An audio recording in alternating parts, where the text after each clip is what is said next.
Chicken curry recipe చూద్దామండి. అరకిలో chicken శుభ్రం చేసుకొని 2, 3 సార్లు కడిగి పక్కన పెట్టాలి. 2 మీడియం సైజ్ ఉల్లిపాయలు, 2 పచ్చిమిర్చి, ఓ పెద్ద టమాటాను, టీ స్పూన్ అల్లం వెల్లుల్లి పేస్ట్ తీసుకోవాలి. ముందుగా చికెన్ను మ్యారినేట్ చేసుకోవాలండి. టమాటా ముక్కలు, 2 టేబుల్ స్పూన్ల పెరుగు, పావు టీ స్పూన్ గరం మసాలా, పావు టీ స్పూన్ పసుపు, టీ స్పూన్ ధనియాల పొడి, రుచికి సరిపడా ఉప్పు, 2 టీ స్పూన్ల కారం వేసి ముక్కలకు బాగా పట్టించాలి.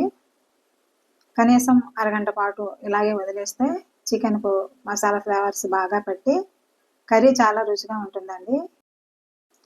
అరగంట అయిందండి. గిన్నెలో 150 గ్రాముల నూనె వేడి చేసి ఉల్లిపాయ ముక్కలు వేయించాలండి. ఉల్లిపాయలు ఇలా ఫ్రై అవ్వాలండి. ఇప్పుడు మ్యారినేట్ చేసుకున్న చికెన్ వేసి మీడియం మంట పైనే 8 నిమిషాల వరకు ఉడికించాలి. ఈ దశలో ఎలాంటి నీరు పోయొద్దండి.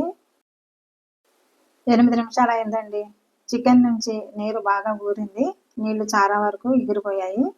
ఇప్పుడు ముక్కలు మునిగేంత వరకు నీళ్లు పోసి మరో 10 నిమిషాలు ఉడికించుకోవాలి. 10 నిమిషాలు అయిందండి.